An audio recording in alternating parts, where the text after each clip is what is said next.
1번입니다.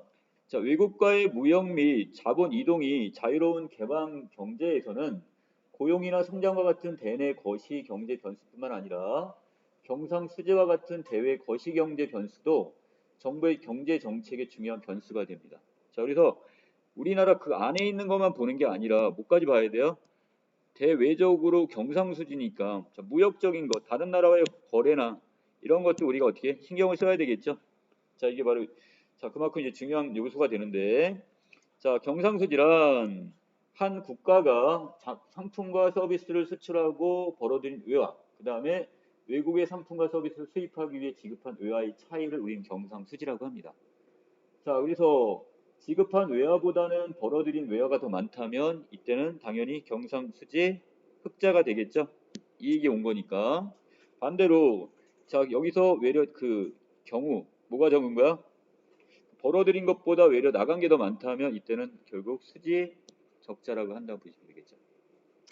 이때 개방 경제에서의 대내 균형은 국민 소득을 완전 고용 국민 소득 수준으로 유지하는 데 해당이 됩니다.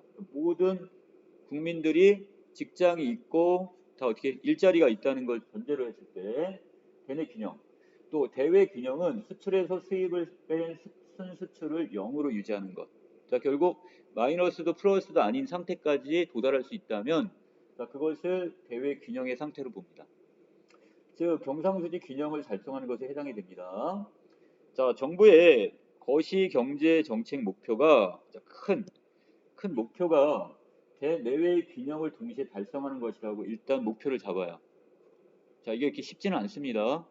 자, 지금 대외적인 균형도 잡아야 되고 대내적인 균형도 다 잡으려고 한다면 자, 분명히 어느 한쪽에서 이게 분명히 미스가 납니다. 그래서 이때 정부 지출을 증가시키는 확장적 재정 정책을 한대요. 자, 확장이는 거니까 돈을 어떻게 되는 거야? 결국 그만큼 많이 시장에 풀어주는 거죠. 자, 그러면 국민 소득은 증가를 하게 되고 자, 동시에 지금 순수출을 감소시키는 효과가 옵니다. 아, 이게 문제가 되네요. 수출이 감소가 된대요. 돈을 많이 풀어줬는데 외려 수출은 줄어들 수밖에 없답니다. 자, 바로 확장적 재정 정책으로 인한 정부 지출의 증가로 국민 소득은 증가하고 물가가 갑자기 상승을 할 거예요. 그럼 거래 규모가 커지면 교환의 매매의 기능을 하는 화폐에 대한 수요가 증가하게 됩니다. 자, 수요는 점점 더 많은 돈이 필요해요. 그럼 화폐 수요가 늘어나면 그때 국내 이자율이 상승을 하게 됩니다. 그러면 외국 자본이 유입돼요. 왜? 자기 나라에다 두는 것보다 우리나라에다 주면 이자를 더 많이 주니까 해외 자본들이 우리나라에 많이 들어오겠죠? 자, 그러면 이렇게 되면 결국 환율은 하락하게 돼버립니다. 우리나라의 그 값이 환율이 하락함으로써 자, 이때 같은 경우 국내 화폐의 가치가 평가 절상이 돼요. 자, 결국 자, 여기서 환율이 하락하게 되면 거기에 따라서 우리의 통화 가치가 올라가기 때문에 어떻게 된다? 평가는 절상이 된다고 얘기를 합니다. 자, 그렇게 되면 결국 어떻게 돼요? 자, 수출은 감소하고 수입만 증가할 수밖에 없어요.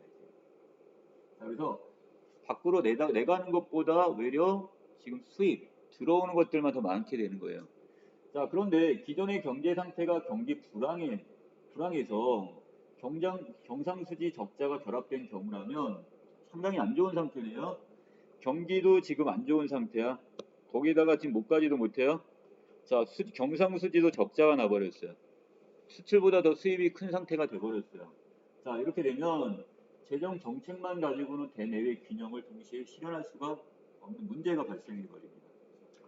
자, 이때 대내 균형과 대외 균형 중 어느 하나를 목표로 정책 수단을 사용하고 다른 하나의 불균형은 그 결과로서 어쩔 수 없이 받아들일 수밖에 없는 상황이 올 수 있어요. 이걸 우리는 정책 딜레마다 이렇게 봅니다. 따라서 대내외 균형을 동시에 달성하기 위해서는 순수출을 증가시킬 수 있는 정책 수단이 추가적으로 필요하게 되겠죠. 자, 분명히 지금 순수출이 감소하고 있는 상태이기 때문에 정말 수입만 늘어나고 수출은 줄어들고 있대요. 자, 그렇게 되면 이걸 순수출을 증가시킬 수 있는 어떤 방법, 이 정책 수단이 강구돼야 되는데, 자, 그게 바로 뭐다? 자, 환율 정책을 쓰면 된대요. 자, 아까 환율이 어떻게 됐어, 우리? 떨어졌었죠? 자, 그걸 다시 이걸 조정을 하면 되겠네. 자, 바로 이와 같은 정책 수단으로 바로 환율 정책을 들 수 있는데 바로 금리를 조정하는 겁니다. 이자율을 높이거나 낮추는 방법을 우리는 환율 정책이라고 보시면 돼요. 불황에 경제 수지가 적자가 된 수반된 상황에서 자, 확장적 재정 정책과 자, 이때 어떻게 한다? 환율을 인상을 합니다. 자, 그렇게 되면 국민 소득과 순수출을 모두 증가시킴으로써 대내 균형을 모두 만족시키는 것이 가능해질 수가 있어요. 자, 환율이 인상이 되면 이 경우는 어떻게 돼? 거꾸로 수출이 늘어나요. 자, 그리고 국민 소득이나 그다음에 이것이 같이 늘어나기 때문에 대내외에 있는 균형들을 모두 만족시킬 수 있다고 봅니다. 자, 근데 이게 계속 갈 수는 없어요. 자, 재정 정책과 환율 정책은 자, 재정 정책은 누가 추진하는 거라고 있어? 국가죠. 정부고. 그다음에 환율 정책은 금융기관에서 하는 거, 중앙은행. 자, 정책은 총수에 영향을 미치는 방법이 서로 다르다는 점에서 독립적인 정책 수단입니다. 자, 재정 정책은 총수의 크게만 영향을 주는 지출 조정 정책이고, 자, 이게 조정이라고 했어요. 지출을 조정하는 정책이고, 자, 환율 정책은 자, 금리를 인상하거나 인하시키는, 자, 이것은 총수의 구성에 영향을 미치는 지출 전환 정책이라고 했습니다. 지출 조정이냐, 지출 전환이냐 차이가 있습니다. 자, 예를 들어서 환율이 인상이 됐어요. 자, 그러면 가정이나 기업이나 정부 등 국내 경제 주체들은 전체 지출 규모가 일정하더라도 상대적으로 값이 비싼 수입제에 대한 지출을 줄이는 대신에 국내 생산 재화에 필요한 지출을 늘리게 될 겁니다. 자, 물건은 필요한데 외국에서 들여오자니 비싸요. 그럼 우리 국내에 있는 물건 쓰면 되겠죠? 자, 바로 그 방법입니다. 그래서 자, 이렇게 되면 총 지출 규모의 변화 없이도 뭐만 국내 생산 재화에 대한 수요가 더 증가하겠네요. 우리 국내 물건을 구입했으니까. 자, 이것은 바로 뭐야? 지출 조정이 되는 겁니다, 이게.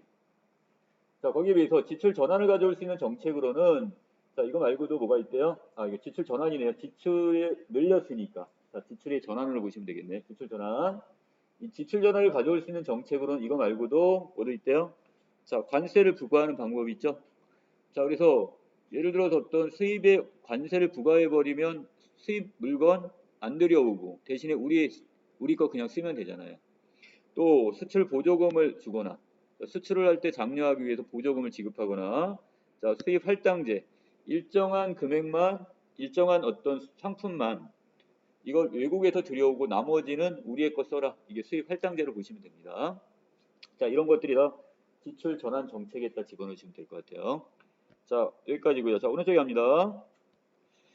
자, 동그라미 가 제2차 세계대전 이후에 성립된 이 브레턴 우주 체제는 자, 금 환본이 제2면서 조정 가능한 자, 고정 환율제랍니다. 자, 이거 주목할 것. 딱 환율이 고정되어 있어요. 이게 움직이지 못하고 딱 일정하게 정해져 있다는 뜻이에요. 이 특성을 지니고 있는데 자, 이것은 자, 우선 금 1온스당 35달러로 단어의 금 태환을 보장했어요. 자, 그래서 금 1온스를 우리가 35달러를 내면 바꿀 수 있는 거. 이걸 태환이란 말 씁니다. 금을 이렇게 바꿀 수 있는 저기를 정해 놓은 거예요, 지금. 요 정도. 자, 35달러를 내면 우리가 이렇게 한 1온스를 주기로 우리 고정하자. 딱 정해 놓자. 이거. 그러면 결국 2온스가 되면 결국 어떻게 70달러를 주면 되는 거죠. 이렇게 우리가 그걸 정해 놓으면 기준을 잡아 놓는 거야. 자, 그리고 각국 통화의 가치를 달러화에 고정시켰습니다. 자, 달러화에 고정시켰다는 것은 달러가 결국 기축 통화가 돼버렸다는 얘기예요. 모든 나라에 결국 뭐가 됐다고요? 달러가 기준이 되는. 자, 이것이 고정이 된 거. 자, 이를 통해 1, 2차 세계대전 사이의 변동 환율제에서 벌어졌던 각국의 경쟁적 평가 절하와 이로 인한 자, 국제 통화 질서의 불안정을 막으려 했던 것입니다. 자, 그래서 이 변동 환율제가 되면 각각 나라마다 그 가치가 달라지는 거죠. 저기는 지금 미국은 지금 달러를 갖고 있는데 우리는 원화를 갖고 있단 말이야. 자, 그럼 그 상황에서 서로 간에 어떻게 야, 너는 얼마에 얼마 줄래? 이거 우리가 1달러를 주면 얼마를 줘야 돼? 이거 갖고 지금 결정을 하다 보니까 자, 경쟁적으로 평가 절하가 지금 일어날 수밖에 없고요. 이로 인한 국제 통화 질서의 불안정을 막으려 했던 겁니다. 자, 반면 일시적인 구조적인 경상수지 불균형을 해결하기 위한 환율 조정이 허용이 됐습니다. 자, 이건 일시적으로 아까 얘기했던 그 경상수지가 지금 불균형이 왔어요. 결국 뭐예요? 수출과 수입이 너무나 이게 차이가 나거나 이럴 때 불균형의 상태가 올 때, 자, 이거를 조정하기 위해서 아까 환율을 조정하게 되면 환율을 인상하거나 하면 어떻게 되겠어요? 수출이 더 늘어날 수 있다고 그랬죠? 자, 이런 것들은 허용이 됩니다. 경상수지 적자를 해소하기 위한 환율 인상을 허용함으로써 환율을 유지한 채 경상수지의 균형 회복을 위해서 모든 부담을 각국의 국내 경제가 지게 되는 사태를 막으려 했던 겁니다. 자, 결국 국가 자체에서 다 껴안기에는 너무나 이게 크단 말이에요, 이 부담이. 자, 다음 단입니다. 1차 세계대전 이전에 금 본위제 하에서는 고정 환율을 통한 국제 통화 질서의 안정이 최고의 목표였으므로 경상수지 불균형은 전적으로 국내 가격의 변동으로 해결이 됐습니다. 자, 따라서 금 본위제 하에서는 자, 국제 통화 질서의 안정은 보장되었지만 자, 국내 통화 정책의 자율성은 존재하지 않았어요. 자, 이거 모든 것을 금 중심으로 하는 거야. 금을 이론수를 가지고 그걸 갖고 달러로 해갖고 기준을 해갖고 정하다 보니까 자, 전체적으로 경상수지 적자국의 경우는 자, 여기 두 가지인데 적자만큼 통화 또는 금이 유출되므로 국내 경제 통화량이 줄어들고 그만큼 상품 및 노동의 가격이 떨어지게 돼요. 자, 언제? 금 본위제에 있습니다. 아까 금 본위제라는 것은 그 돈을 기축통화나 이걸 통해서 금하고 이걸 서로 바꾸는 거라고 했잖아요. 태환, 바꾸는 거잖아, 교환하는 거. 자, 그러다 보니까 이 금 같은 경우가 다 통화나 이것이 다 유출이 돼버렸어요. 자, 그렇게 되면 국내에 결국 금이 없어. 화폐도 없어. 통화가 줄어들게 돼. 그만큼 상품 및 노동의 가격은 떨어지게 돼버리고요. 따라서 값싼 임금과 원자재를 기반으로 경쟁력이 회복되며 그 결과 수출이 외려 증가하고 수입은 줄어드는 경상수지 균형을 회복하게 됩니다. 자, 반대로 자, 이번에 경상수지가 흑자국인 경우에요. 자, 이거는 그만큼 통화량이 증대가 됐네요. 가격이 지금 인상이 돼버립니다. 이는 곧 경쟁력이 저하가 돼요. 물건값이 다 올라가 버려 있어 지금. 자, 즉 수출이 줄어들고 외려 수입은 꼭 반대로 늘어나는 현상이 오게 됩니다. 그러면 경상수지 흑자가 이렇게 함으로써 어떻게 사라지게 되네. 흑자였던 나라가 결국 어떻게 되는 거야? 결국 이렇게 바뀌어 버렸어요 지금. 이처럼 경상수지에 따라 자, 경상수지니까 결국 나라와 나라끼리의 어떤 무역 이것 때문에 국내 통화량과 국내 가격의 변동이 오네요 지금. 자, 그리고 대외 무역이나 이것이 결국 우리 국내 가격 변동에 영향을 준다는 뜻이 되겠죠. 자, 그럼으로써 금 본위제 고정 환율제에서는 국내 경제를 관리하기 위한 통화 정책의 자율성은 존재하지 않습니다. 이것은 뭐에 의해서 바로 이 경상수지나 대외적인 어떤 영향에 의해서 이것이 결정되기 때문에 자율적으로 국내에서만 그 정책을 편다고 해서 이것이 이루어질 수는 없다는 뜻이에요. 자, 이에 비해 이 브레턴 우즈 체제는 국내 경제 체제의 자율성과 국제 통화 질서의 안정성을 연계시켰습니다. 자, 어떻게 한 거냐? 브레턴 우즈 체제의 또 다른 요소는 극히 비자유주의적인 국제 금융 질서인데 브레턴 우즈 협정에서 고안된 국제 금융 질서는 국가 간 자본의 흐름을 통제하는 데 목적이 있어요. 자, 그렇다면 얘들은 지금 실제 자본을 왔다 갔다 움직이지 않네요. 금을 주고받는 게 아니야 지금. 그래서 여기 같은 경우는 그것을 그냥 자금, 자기 나라 돈으로 이걸 자금으로 대체한다 이렇게 보시면 돼요. 자, 그래서 개별 국가들에게 자본의 유출입을 통제할 수 있는 권한을 주었습니다. 그래서 국제 금융의 자유를 억제시킨 근본적 동기는 바로 연계된 자유주의를 구현하는 것. 바로 이 브레턴 우즈가 바로 여기는 연계된 자유주의. 자, 이건 뭐라고 그랬어요? 여기는 전체적으로 무엇을 바로 고정 환율제라고 그랬죠? 이걸 정해놨어요. 그리고 이걸 마음대로 움직이지 못하게 정해놨단 말이에요, 지금.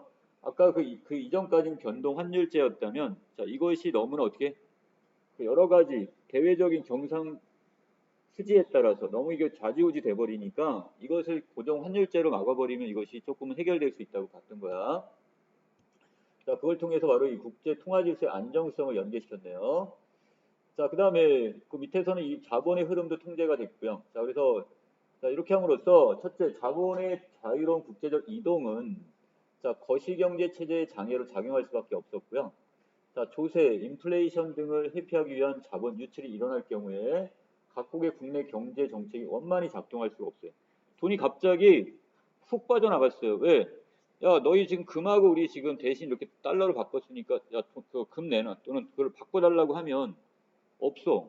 그래서 못 주는 거예요, 지금. 그런 문제가 생길 수가 있기 때문에 자, 이런 갑자기 이런 자본 유출 같은 경우를 막을 수가 있게 되는 거죠. 자, 또 이를 막기 위한 강력한 자본 통제가 필요했고요. 특히 자본의 자유로운 이동화에서는 국제 통화 질서의 안정과 이를 기반으로 한 자유무역 질서가 위협받는다고 생각을 했던 겁니다. 그래서 이걸 막은 게 결국 뭐야? 물건은 지금 상품은 왔다 갔다 하는데 자본은 가급적이면 어떻게 돼? 이렇게 막 함부로 막 움직이지 못하게 이걸 통제를 했던 겁니다, 지금.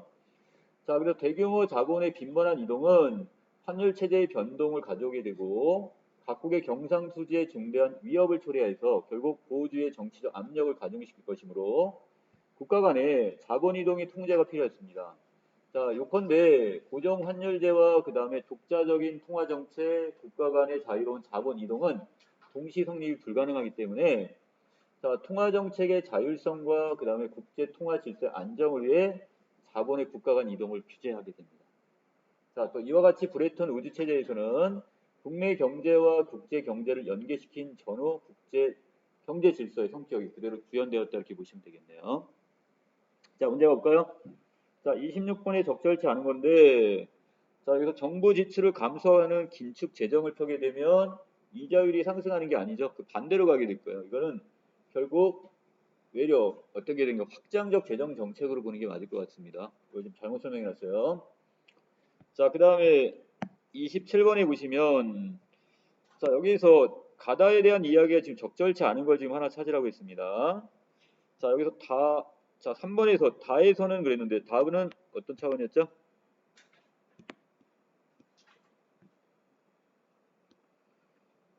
자, 어디로 갔습니까? 자, 제1차 세계대전 이전의 금 본위제라고 했죠? 자, 이것은 고정 환율을 통해서 그랬죠. 얘는 지금 이게 고정되어 있던 환율을 통한 국제정세 안정이 최고의 목표였기 때문에 자, 경상주의 불균형은 전적으로 국내가 변동으로 해결됐다고 했습니다. 자, 그렇다면 자, 여기서 다에서는 지금 가와 달리 각국에 정해진 양의 금의 가치 연동이 됐다고 하는데 연동이 아니라 뭐라고 고정제라고 했었죠? 이게 안 맞잖아요, 지금. 자, 그다음 28번에 가와나를 참고할 때 기억 니은에 문제가 발생한 이유가 적절한 거라고 했는데 자, 기억과 니은은 각각 그 문단 안에서 이걸 찾으시면 될 것 같은데요.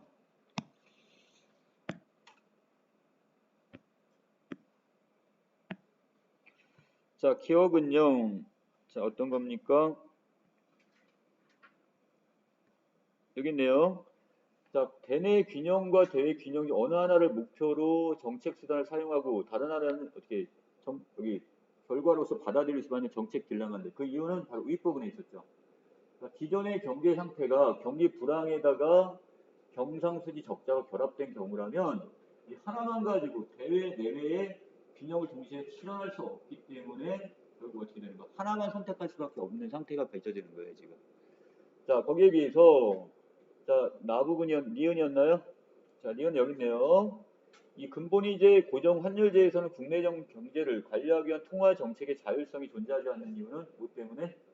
이것은 아무리 국내 안에서 정책을 펼친다 할지라도 자, 경상수지 결국 그러니까 대외적인 무역에 의해서 이게 좌지우지되는 영향을 받기 때문에 혼자서 지금 국내적인 정책 하나 핀다고 해서 이게 해결될 수 있는 게 아니란 뜻이에요 지금.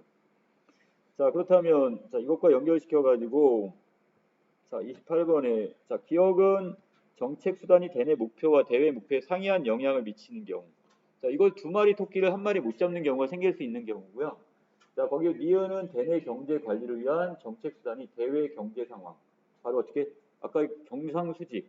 자, 이것에 의해서 어느 정도 영향을 받기 때문에 그런 거죠. 이거 종속되었다 이렇게 볼 수 있네요, 지금. 자, 그 다음에 29번입니다. 자, 연계된 자유주의라고 했는데, 자, 아까 이 연계된 브레턴 우즈를 얘기하는 것 같아요. 자, 이 경우는 결국 어떻게? 뭐의 유출을 막았던 거예요? 자본의 유출을 막았지만, 그렇다고 상품까지 유출을 막았다는 것은 결국 수출 안 하겠다는 얘기나 똑같은 거야, 지금. 이건 말이 안 되는 거잖아. 자, 지금 상품, 그러니까 무역은 이루어지되 자본이 급격하게 이동되는 걸 막았다, 이런 뜻이에요, 지금. 자, 그래서 이렇게 자본, 상품은 제외시켜야 됩니다.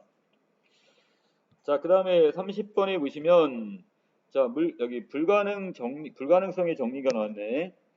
자, 소규모 개방 경제에서 독자적 통화 정책과 환율 안정, 그리고 자유로운 자본 이동의 세 가지 목표는 동시에 달성될 수가 없다고 보고 있네요. 자, 예를 들어 정부가 통화량을 증가시키는 확장적 통화 정책, 재정 정책을 지금 실시했습니다. 그 통화량 증가에 따라 국내 이자율은 하락하게 되고요. 왜? 지금 시장에 지금 통화가 넘쳐나는 거야, 지금. 그럼 국제 이자율에 비해 국내 이자율이 낮아지게 되면 자본 유출이 발생해요. 왜? 이 돈 갖고서 다른 데 갖다가 맡기면 더 많은 이자 받을 테니까. 자, 또 자본 유출로 인한 환율 상승을 억제하기 위해 정부는 통화량을 또 줄이겠죠. 자, 그렇게 되고 이는 기존의 확장적 통화 정책을 상쇄하는 효과를 낳게 되네요. 자, 분명히 처음에 확장적 통화 정책을 실시했는데 이것 때문에 문제가 생겼어. 그래서 얘를 지금 어떻게 줄여버렸어. 긴축 재정으로 바뀌어버린 거야. 그렇게 되면 결국 어떻게 확장적 통화 정책은 상쇄가 돼버리네. 그 효과가 사라져버려요.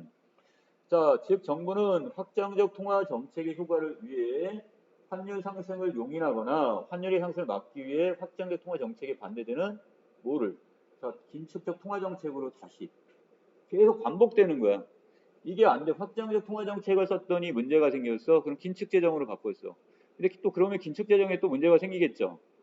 자, 이렇게 하면 또 어떻게 되는 거야? 반대로 또 확장적 통화 정책. 자, 어떻게 보면 이것이 선순환이 되면 되는데 이것이 악순환이 이렇게 고리가 계속 왔다 갔다 할 수밖에 없는 상황이 되어버리는 겁니다. 자, 그렇다면 자, 이때 적절한 걸 찾아고 있으니까 자, 고정환율 제하에서 자본의 유출입이 자유로운 경우에 통화 정책은 고정환율을 유지하기 위한 기능만 수행하기 때문에 자, 그래서 요거 이상 고정환율 제한 이렇게 돼버리고요. 자, 그런데 여기에서 이것이 그냥 그 안에서만 도는 거야. 국내에 있는 고정 환율 정도만 저기 하는 것이지 그 확장적 통화 정책이 다시 긴축적 재정 이거만 왔다 갔다 지금 돌리는 이거밖에 문제 저기 할 수밖에 없다는 뜻이 돼버리는 겁니다. 자, 여기까지 그 31번의 답은 4번 이렇게 정리하고 넘기겠습니다.